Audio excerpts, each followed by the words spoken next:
प्यारे बच्चों, आप सभी लोग कैसे हैं? आई होप सो आप सभी लोग बहुत अच्छे होंगे। चलिए हम आपका स्वागत करते हैं आपके प्यारे और दुलारे से चैनल मोशन बायोलॉजी में। स्टूडेंट, पिछली क्लास में हम लोगों ने एक इंपॉर्टेंट टॉपिक को डिस्कस किया जो कि स्वतंत्र क्रोमोसोम वाद था, ठीक है, जिसमें हमने ड्रोसोफिला का एक्सपेरिमेंट करके मॉर्गन ने बताया और साथ में सटन बोवेरी ने क्रोमोसोम वाद दिया। इन सारे टॉपिक के बारे में हमने प्रीवियस वीडियो में ही क्या कर लिया है, डिस्कस कर लिया है। लेकिन आज की जो क्लास है वो बहुत इंपॉर्टेंट है और ये क्लास जो आज हम पढ़ाने जा रहे हैं, बहुत सारे स्टूडेंट को ये टॉपिक जो पर्टिकुलर एक टॉपिक है ये बहुत कठिन लगता है, बट हम आपको एकदम इजी वे में मक्खन की तरह पढ़ाएंगे और आपको लगेगा वाह कितना लंबा टॉपिक और इतने आसानी तरीके से समझा दिए सर आपने। तो बिल्कुल आप हमारे साथ बने रहिए, कंसंट्रेट के साथ मुस्कुराते रहिए और पढ़ते रहिए। लेकिन हाँ, उससे पहले हम एक इंपॉर्टेंट इंफॉर्मेशन देना चाहते हैं आप सभी लोगों को।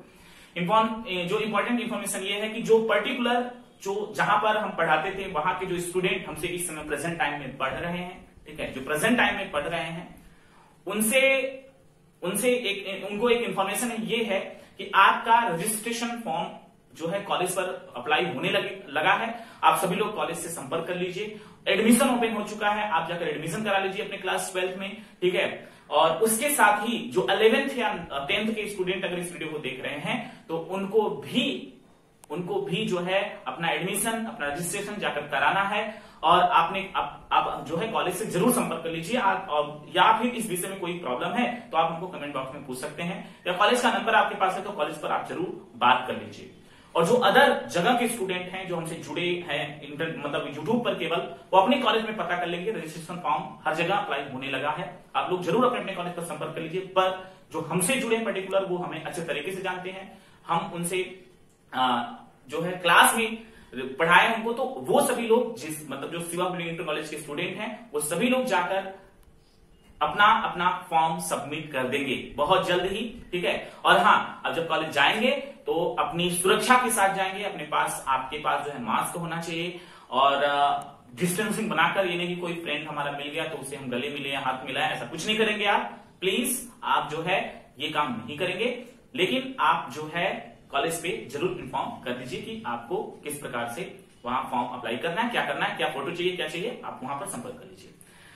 तो स्टूडेंट, बिना देरी हुए अब हम अपनी क्लास को स्टार्ट करते हैं। हमारी क्लास स्टार्ट होने जा रही है, मतलब हो गई है, ठीक है। चलिए देखते हैं क्या संलग्नता तथा पुनर्योजन हमारी ये हेडिंग है।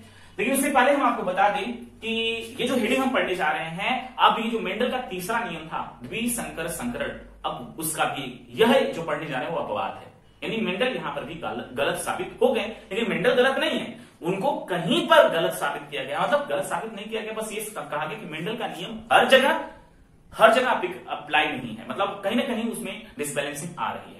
तो जो संलग्नता तथा पुनर्योजन पढ़ने जा रहे हैं, इसमें जो मॉर्गन थे जिन्होंने एक्सपेरिमेंट किया, उन्होंने एक्सपेरिमेंट क्या किया, हम यही पढ़ने जा रहे हैं। उन्होंने ड्रोसोफिला पर एक्सपेरिमेंट किया, पिछली क्लास में बता दिए थे। तो ड्रोसोफिला के द्विसंकर संकरण, मतलब कि दो लक्षण को ध्यान में रखकर उन्होंने क्रॉस कराया।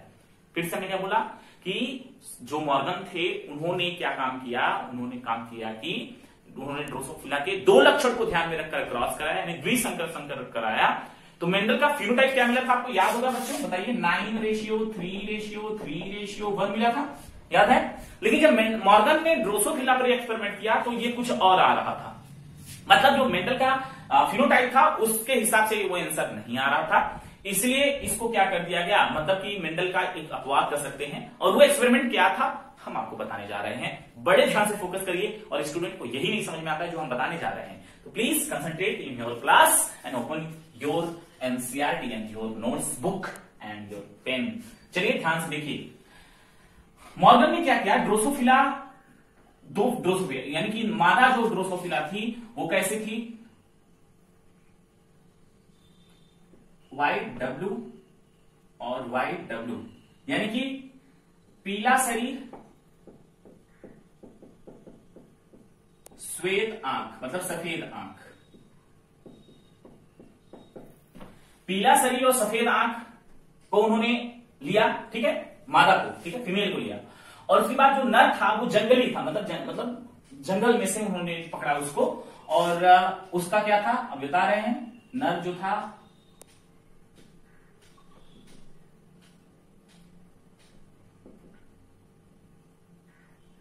ये क्या था, भूरा शरीर और लाल आंख, ठीक है। यानी जो मॉर्गन ने एक्सपेरिमेंट किया है, अभी हम जो हेडिंग बनाए हैं संलग्नता पुनर्नियोजन, हम इसको बाद में समझा रहे हैं, लेकिन इसके थ्रू समझना है। तो जो एक्सपेरिमेंट किया जो आपके एनसीईआरटी में दिया है, हम उसको समझाना चाह रहे हैं आप लोगों को बड़े इजी वे में। ध्यान से देखिए उन्होंने क्या काम किया, पीला शरीर श्वेत आंख यानी फीमेल मतलब मक्खी को पकड़ा, फल मक्खी को, और भूरा शरीर लाल आंख नर मक्खी को पकड़ा। और ये जंगली था, ये क्या था, ये इन्होंने पाला था, ठीक है, ये कृत्रिम तरीके से पाला गया था और ये इस पर प्रभावी था। यानी जो नर का भूरा शरीर लाल आंख है वो इस पर पीले शरीर और श्वेत आंख पर क्या था, प्रभावी था, ठीक है। मेंडल का ये जो नियम था प्रभाविता का, वो इस पर यहां पर एप्लीकेबल था। इन्होंने F1 मतलब इन्होंने क्रॉस कराया। आप क्रॉस करें क्या मिलेगा, इसका क्रॉस इसके साथ कराइए, क्या मिला, देखिए इसका इसके साथ कराइए, क्या मिला, ध्यान से देखिए हमें क्या हो रहा है, इसका इसके साथ करना है, तो कराइए। इसका भी करा सकते हैं, कोई दिक्कत नहीं है, तो कराइए, क्या मिलेगा, Y प्लस W प्लस। आपको पता है कि जो प्रभावी होता है उसको पहले लिखते हैं, थोड़ा सा बड़ा में लिखते हैं हम आप लोग ताकि विजिबल हो पूरी तरीके से, Y प्लस और ये W प्लस, और ये इसका क्रॉस कराया है ना, तो ये YW है, चलिए हमने लिख दिया यहां पर क्या, Y और W, ठीक। इतना क्लियर हो गया, इतना क्लियर हो गया बच्चों, बताइए इतना सही है ना, चलिए ठीक है। अब इसका इसके साथ करा दीजिए, इसका इसके साथ करा दीजिए, क्या मिलेगा बताइए, Y W और ये नर।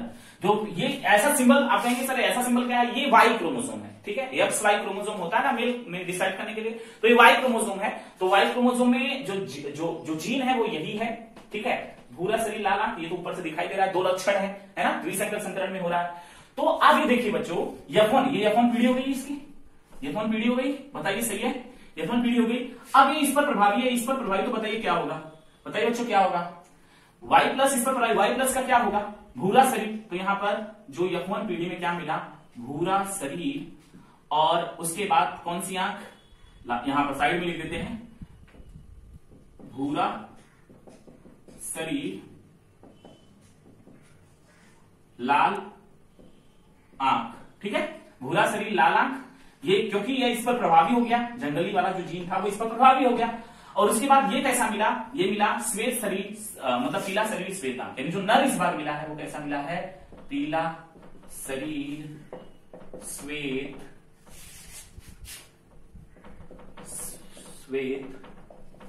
आंख। स्टूडेंट देखिए फोकस के साथ, यहां पर सब उल्टा फुल्टा हो गया, यानी कि यहां पर यानी जो फीमेल थी वो कैसे थी, पीला शरीर श्वेत आंख। लेकिन F1 पीढ़ी में जब इनके बीच में क्रॉस हुआ, यानी जब इनके बीच में क्या हुआ, क्रॉस हुआ, तो क्रॉस होने के बाद जो हमें क्या मिला, जो इस बार फीमेल मिल गई वो कैसी है, भूरा शरीर लाल आंख, और जो मेल मिल रहा है वो पीला शरीर श्वेत आंख, यानी उल्टा पुल्टा हो गया सब, ठीक है, F1 पीढ़ी में।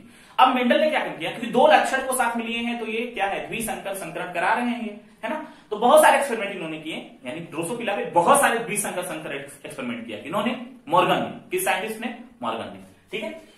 अब जब इन्होंने क्या काम किया, अब देखिए यहां पर जीन जोड़े में है, देखिए यहां पर Y प्लस है, Y भी है, और W प्लस है, W भी है, मतलब ये प्रभावी है, ये प्रभावी, ये प्रभावी, ये प्रभावी, लेकिन यहां पर सिंगल है, केवल Y और W है, केवल Y और W है। तो यहां पर जीन बन सकते हैं, है ना, यहां पर युग्मक। चलिए हम यहां पर इसका युग्मक निर्माण करते हैं, यहां पर क्या करेंगे, इसका युग्मक निर्माण करेंगे। फिर से बच्चों हम क्या हमने बोला, युग्मक निर्माण करने जा रहे हैं, किसका, इसका नहीं हो सकता क्योंकि इसमें एक ही बार है, दूसरी बार नहीं है, दूसरी बार Y क्रोमोसोम आ रहा है। इसमें हो सकता है क्योंकि इसमें 2 प्रकार के जीन है, दो अलग अलग प्रकार के जीन है, एक प्रभावी एक अप्रभावी है। इतना क्लियर है ना बच्चों। चलिए युग्मक बनाते हैं, इसका नहीं बना सकते, केवल इसका बनाएंगे। इसका युग्मक केवल 2 बनेगा, इसका युग्मक केवल 2 बनेगा, ठीक है, इसका युग्मक केवल कितना बनेगा, 2 बनेगा, ठीक है। और इसका युग्मक कितना बनेगा, 4 बनेगा। कैसे बनेगा हम बताते हैं, देखिए Y प्लस और Y एक साथ आ जाएंगे, क्योंकि किसका है, शरीर के भूरे शरीर का स्ट्रक्चर बता रहा है ये, तो ये एक साथ आ जाएगा, Y प्लस Y, क्योंकि Y है तो एक साथ आ जाएगा। W प्लस W एक साथ आ जाएंगे।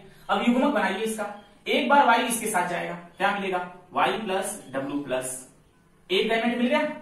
फिर से बच्चों देखिए, एक बार Y प्लस W प्लस इसके साथ गया, क्या मिलेगा, Y प्लस W प्लस। एक बार Y प्लस इस W के साथ जाएगा, क्या मिलेगा, Y प्लस W, देखिए Y प्लस W, ठीक है, इसका एक बार इसके साथ गया। सेम ये Y जो है, जो अप्रभावी है, ये भी 2 बार इसके साथ जाएगा, देखिए क्या मिला, Y और W प्लस, और ये क्या हो गया, इसका इसके साथ करेंगे तो क्या मिलेगा, Y और W। बच्चों ये 4 युग्मक मिल गए हमको, और हम इसमें युग्मक बना नहीं सकते, इसमें केवल 2 ही युग्मक मिलेगा, एक YW मिलेगा और एक मेल वाला मिलेगा। ये 2 युग्मक मिलेगा किसमें, इस वाले में, क्योंकि इसमें एक Y क्रोमोसोम है। यहाँ पर 2 अलग अलग लक्षण थे, एक तो प्रभावी था, एक अप्रभावी। इस प्रकार से एक प्रभावी, एक अप्रभावी था। तो इस प्रकार से कितने गैमेट बन गए, ये 4 गैमेट बन गए। बच्चों अगर इतना आ गया, आप इतना समझ लिए, तो हम इसको इरेज करें, क्योंकि आपको आगे मतलब F1 पीढ़ी का स्वपरागण कराना है। F1 पीढ़ी का क्या कराना है, स्वपरागण कराना है। और जब स्वपरागण हो रहा है तो इसका मतलब युग्मक भी बन रहा है, हमने जैसा पिछली क्लास में किया है। अब युग्मक बना रहे हैं हम, युग्मक कितना बना, यहाँ पर 4 बना और ये बना 2, कितने हो गए 6, एक ये है एक ये है, 6 बन गए। 6 युग्मक बन गए कि नहीं बन गए, बताइए। YW, और हम इसको ऐसे भी लिख सकते हैं, जैसे ये है Y प्लस ऐसे W+। तो आप समझ जाइए, हम इस सबको एक साथ लिख दिए हैं ताकि जगह कम लगे, ठीक है। आप अपनी बुक में ऐसे ही बना लीजिएगा, और आप एनसीईआरटी देखेंगे तो जो इस साइड का चार्ट है उसी को हम समझा रहे हैं आप लोगों को, ठीक है, फोकस करिएगा। तो ये गैमेट याद होगा आप लोगों को। चलिए हम यहां पर साइड में लिख देते हैं, यहां पर लिख देते हैं Y+W+। पहला गैमेट मिला है Y+W+, दूसरा क्या है Y+W, तीसरा क्या है YW+, और चौथा क्या है YW। ये हमें 4 गैमेट मिला है, बिल्कुल सही है।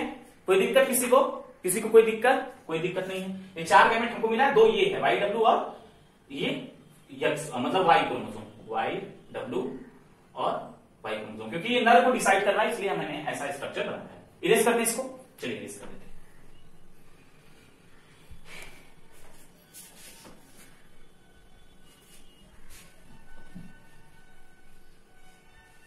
चलिए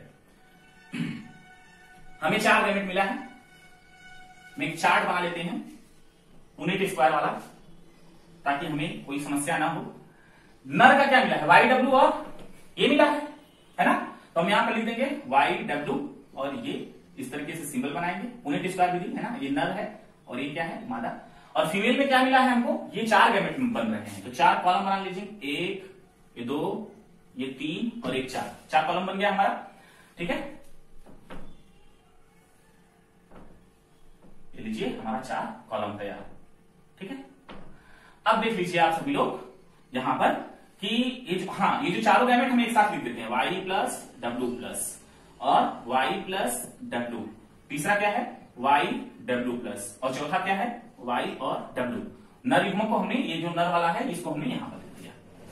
बच्चों इतनी आसानी तरीके से समझा रहे हैं ना, बुक में भी इतना कठिन दिया है और आप लोग कंफ्यूज हो जाते हैं, और स्टूडेंट को लगता है कि बहुत कठिन है, इसका क्रॉस भी नहीं करा सकते हम, लेकिन हम बहुत इजी वे में समझाएं, बहुत इजी वे में, ठीक है। देख लीजिए अब तो आप आराम से कर सकते हैं बच्चों, बहुत आराम से कर सकते हैं। ये Y+W+, इसका इसके साथ करेंगे क्या मिलेगा आपको पता है, Y+W+, ये दोनों लिखेंगे हम Y और W। बताइए मिला कि नहीं मिला, बताइए मिला कि नहीं मिला। इसका इसके साथ, अब इसका इसके साथ करेंगे क्या मिलेगा, Y+W+ और ये मेल का सिंबल मिल गया। इसका इसके साथ करिए क्या मिलेगा Y+W और ये क्या है Y और W।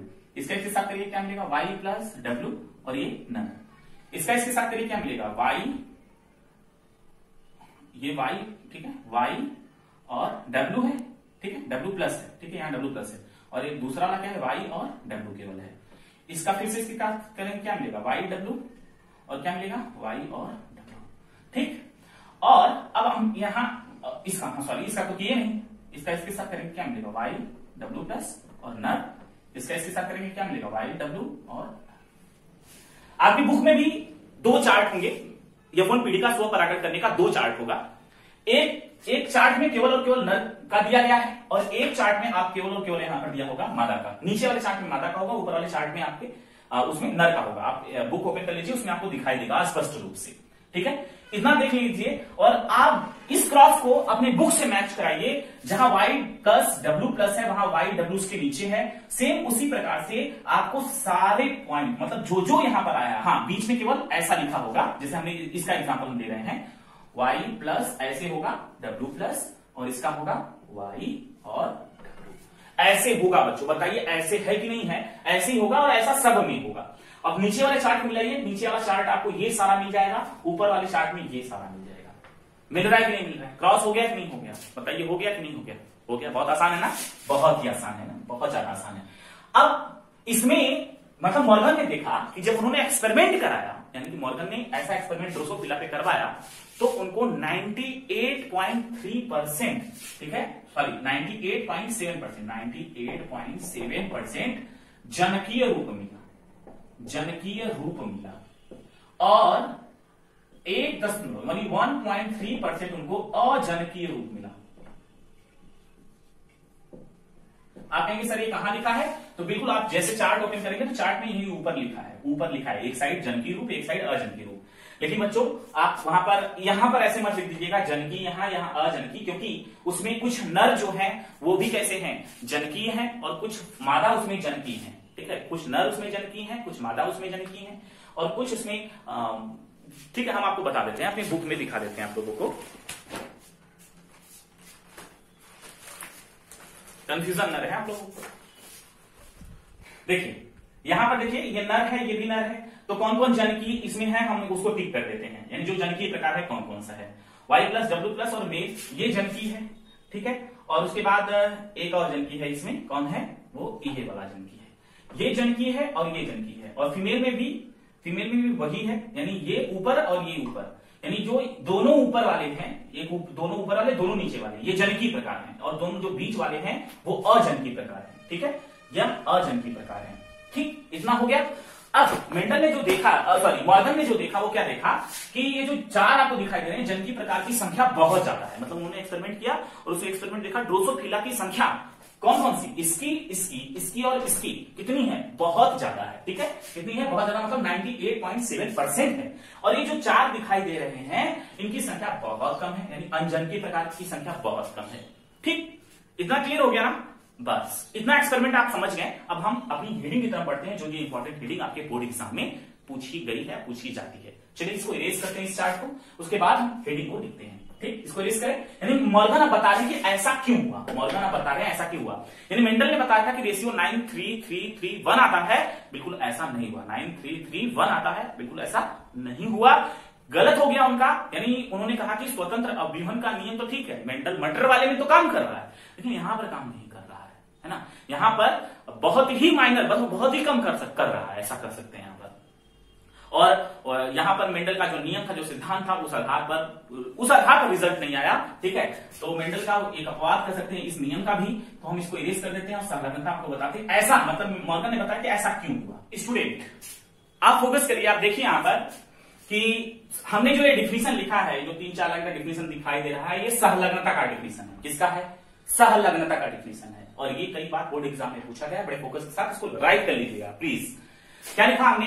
गुणसूत्र पर उपस्थित अनेकों जीन ऐसे होते हैं जो कभी अलग नहीं होते, यानी कुछ ऐसे जीन होते हैं जो कभी अलग नहीं होते बल्कि एक साथ वंशागत होते हैं, ऐसे जीन की स्थिति को क्या कहा जाता है? सहलग्न जीन, और ऐसी प्रक्रिया को सहलग्नता कहते हैं। यानी यहां पर आप एक लाइन और जोड़ सकते हैं, जो कभी अलग नहीं होते अर्धसूत्री विभाजन के बाद भी,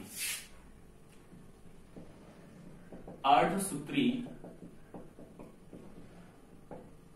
विभाजन के बाद भी, ठीक है, अर्धसूत्री विभाजन के बाद भी वो अलग नहीं होते।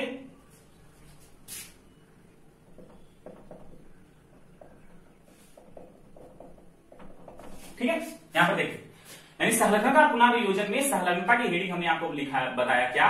गुणसूत्र पर उपस्थित अनेकों ऐसे जीन होते हैं, यानी कि जब विभाजन होता है तो बहुत सारे ऐसे जीन होते हैं जो अलग होते हैं, लेकिन बहुत सारे ऐसे जीन होते हैं जो अलग नहीं होते, यानी अनेकों जीन ऐसे होते हैं जो कभी अलग नहीं होते, यानी अर्धसूत्री विभाजन हो जाए तब भी अलग नहीं होते। ठीक है, अर्धसूत्री विभाजन कब होता है? युग्मक निर्माण, और युग्मक निर्माण के समय मेंडल ने क्या कहा था? जोड़े के जीन अलग हो जाते हैं, जबकि सारे जीन नहीं होते, सारे जीन नहीं होते, कुछ होते हैं, ठीक है, तो जो कभी अलग नहीं होते, अर्धसूत्री विभाजन के बाद भी अलग नहीं होते, एक साथ क्या होते रहते हैं? एक पीढ़ी से दूसरी पीढ़ी में जाते रहते हैं। वंशागत का मतलब एक पीढ़ी से दूसरी पीढ़ी में क्या होते हैं? जाते रहते हैं। ऐसे जीन की स्थिति को सहलग्न जीन, और इस प्रक्रिया को सहलग्नता कहते हैं। और बच्चों फिर से फोकस करिए, सहलग्नता शब्द का मतलब ही क्या है? सहलग्नता मतलब साथ साथ लगे रहे और जाता रहे, साथ साथ लगे रहे और जाता रहे, इसको हम क्या कहेंगे? सहलग्नता कहेंगे। कैसे?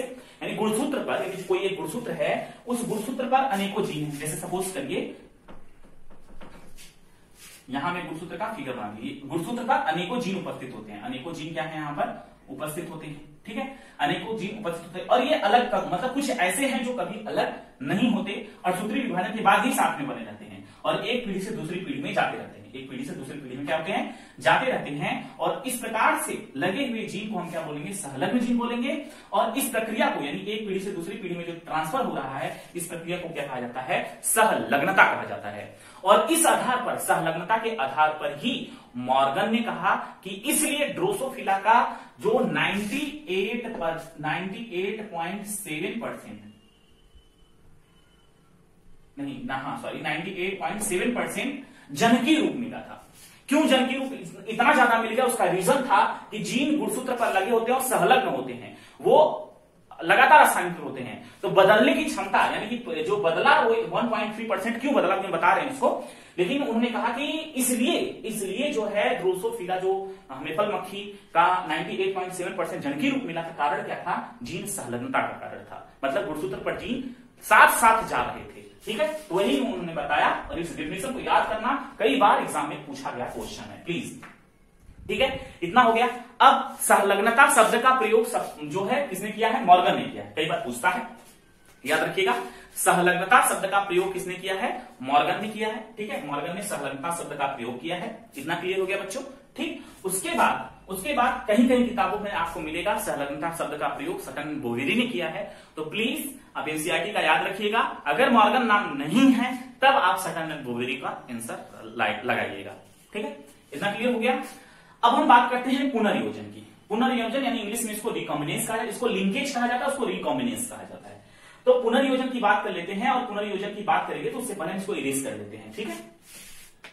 तो स्टूडेंट, आप लोगों ने अभी जो है सहलग्नता की हेडिंग को पढ़ लिया, बहुत ही आराम से हमने एक एक पॉइंट को डिस्कस किया और हमने अभी आपको यह भी बताया कि 98% यानी कि 98.7% जो है वो जनकी रूप मिला है ना, और हमने डिफिनेशन में भी यही देखा कि ये मतलब क्या देखा हमने कि जो क्रोमोसोम के साथ जो है जीन वो साथ में बने रहते हैं और साथ साथ सूत्री विभाजन के होने के बाद भी वो क्या होते हैं, अलग नहीं होते हैं, और इसे क्या कहा गया, ऐसे जीन को सहलग्न जीन, और इस प्रक्रिया को क्या कहा गया, सहलग्नता कहा गया, है ना। तो अभी डिफिनेशन आप लोगों ने समझ लिया। अब हम बात कर रहे हैं कि वो 1.3% क्यों जनक के जैसे नहीं हुए, अजनकी प्रकार हो गए, क्यों ऐसा हुआ, ठीक है, तो उसको हम डिस्कस कर लेते हैं।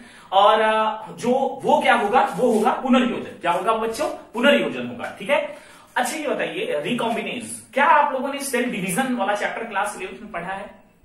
यदि हाँ, अगर आपका जवाब हाँ है तो जो हम बताने जा रहे हैं एकदम बहुत आराम से समझ जाएंगे बच्चों, एकदम आराम से समझ जाएंगे।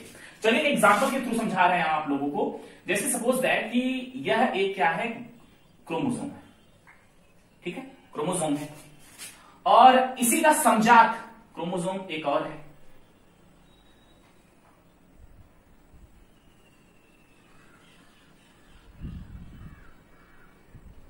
समजात क्रोमोसोम एक और है, ठीक है, समजात क्रोमोसोम है। कुछ जो जीन यहां पर है, उसके कुछ जीन यहां पर भी सिमिलर है ना, मैक्सिमम सिमिलर है। अब रिकॉम्बिनेस का मतलब आपको पता होगा कि जब सेल डिवीजन यानी कि जब मियोसिस पढ़ाया जाता है तो आपको मियोसिस में याद होगा कि जो पहला प्रोफेज फर्स्ट होता है उसके 5 स्टेप पढ़ते हैं हम लोग, है ना, 5 स्टेज पढ़ते हैं, ठीक है, जिसमें जाइगोटीन, लिप्टोटीन और डाइकाइनेसिस, ठीक है, डिप्लोटीन, ये सारी चीजें हम पढ़ते हैं वहां पर, ठीक। अगर याद होगा आपको तो हम या आप जिस टीचर से पढ़े होंगे आपको बताया होगा वो कि इन कभी कभी केस में क्या हो जाता है कि ये जो क्रोमोसोम का एक आर्म है वो इस दूसरे वाले क्रोमोसोम के यानी दूसरे समजात वाले क्रोमोसोम से क्या होने लगता है, बदलने लगता है, ठीक है, क्या करने लगता है, बदलने लगता है। और ये कैसे हो पाता है हम बता रहे हैं आप लोगों को, ध्यान से देखिए बच्चों, ध्यान से देखिए, यानी कि ये एक यक्ष आकार का संरचना बना है जिसको किएज्मेटा कहते हैं। क्या कहते हैं, किएज्मेटा, याद आ रहा है ना, 11th की क्लास में पढ़ाया जाता है। और हम वहां पर ये भी बताए थे कि इसका क्लास 12th में इंपॉर्टेंस है ना, इसका क्लास 12th में इंपॉर्टेंस है और आपको याद भी होगा। तो यहां पर देखिए आपको कुछ यक्ष आकार का फेस बन रहा है, तो इसको किएज्मेटा कहते हैं। अब ध्यान से फोकस करिए, होता क्या है कि इसका क्रोमोसोम का एक आर्म इसके क्रोमोसोम के एक आर्म से एक सिस्टर आर्म से क्या हो जाता है, एक्सचेंज हो जाता है, अदला बदली हो जाती है। देखिए कैसे, देखिए ये इसके साथ चला जाता है, इसको अगर हम इस तरह से कलर कर दें तो आपको समझ में आएगा ये, और ये वाला आर्म जो है वो इसके साथ चला जाता है, इसके साथ, यानी हम इसको अलग करें तो ध्यान से फोकस करेंगे तो आप लोगों को समझ में आएगा। यानी ये है जो ये कलर नहीं हुआ होगा, ठीक, क्योंकि ये इसका आर्म है और जो इसका आर्म है ये तो कलर होगा। अभी इसको हम डिवाइड कर रहे हैं, यहां पर डिवाइड कर देते हैं। आगे देखिए यहां पर छोटा छोटा स्ट्रक्चर बना दे ताकि जगह हमारे पास कम है। तो हुआ ये कि आप देख सकते हैं आपको कुछ इस तरीके का स्ट्रक्चर दिखाई दे रहा होगा।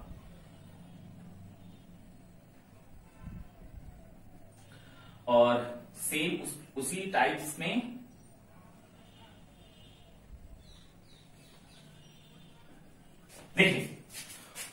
देखिए फोकस करिए आप लोग। इसका आर्म यहां से यानी इसके आर्म से एक्सचेंज हो गया। देखिए एक्सचेंज होगा, इसका आधा वाला भाग यहां पर चला गया और इसका भाग यहां पर आ गया।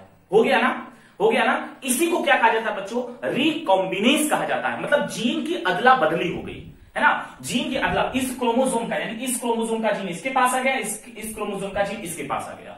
इसको बहुत ही अच्छे तरीके से क्लास 11 में पढ़ाया जाता है। अगर आप वहां पर पढ़े हैं ना तो जो मैं बता रहा हूं आपको समझ में आ रहा होगा, है ना। और ऐसा यानी जो ड्रोसोफिला मॉर्गन ने एक्सपेरिमेंट किया था, ऐसा उनको यानी अजनकीय प्रकार क्यों नहीं मिला? ये अजनकीय प्रकार 1.3% क्यों मिला? क्योंकि रिकॉम्बिनेज हो गया था, पुनर्योजन यानी अर्धसूत्री विभाजन के समय, यानी जब युग्मक निर्माण हो रहा था। आप यहां पर लिख सकते हैं आगे, कोई जरूरत नहीं है उतनी, लेकिन तब भी आपको याद रखना है कि अर्धसूत्री विभाजन के समय जब युग्मक का निर्माण हो रहा था तो उस दौरान समजात गुणसूत्र में क्या हो गया?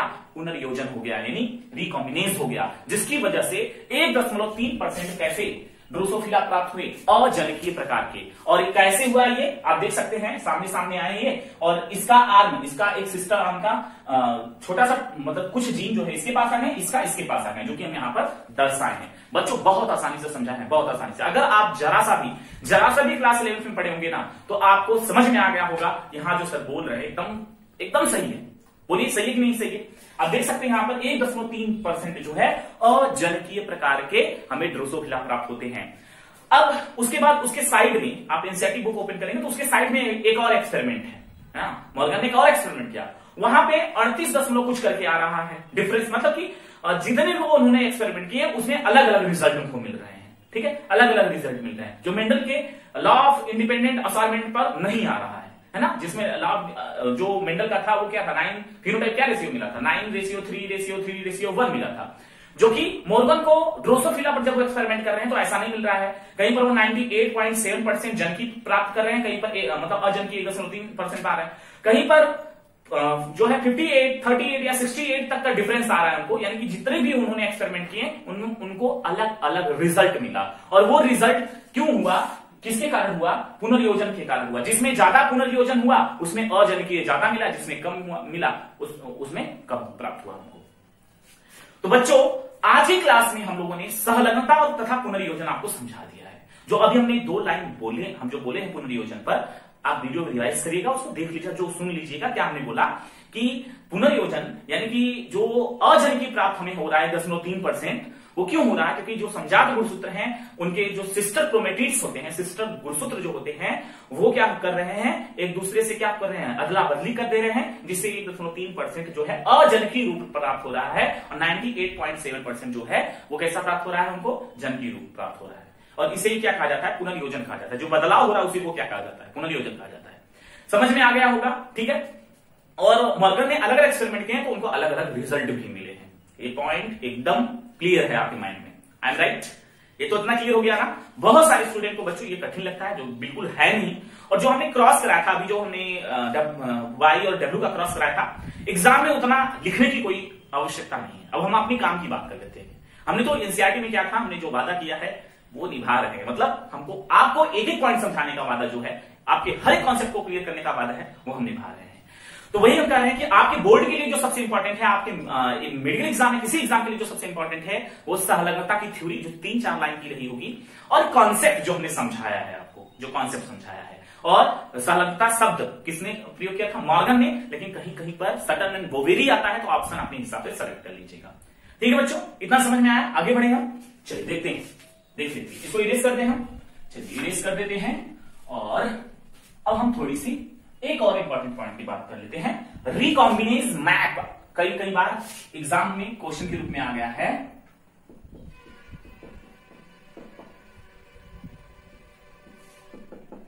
इसको इंग्लिश में, इंग्लिश वर्ड है ये, एक काम करते हैं इंग्लिश वर्ड ही लिख लेते हैं, हेडिंग के रूप में आ जाएगा, तभी आप उसको पढ़ ही लेंगे। क्या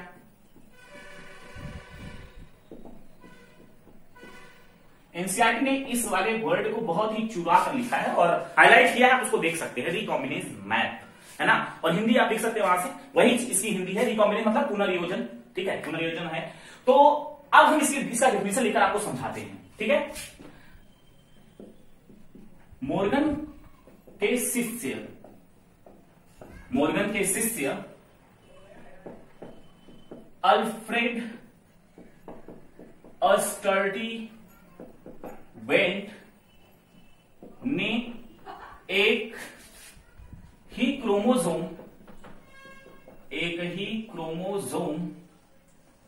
के जीन युग्मों की पुनर्योजन आवृत्ति के जीनों के बीच की दूरी का माप मानकर क्रोमोसोम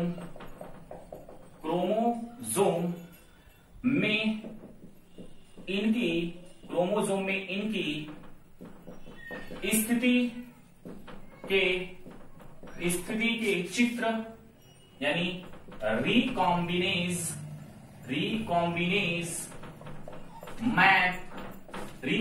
मैप बनाया या बना दिया, ठीक है।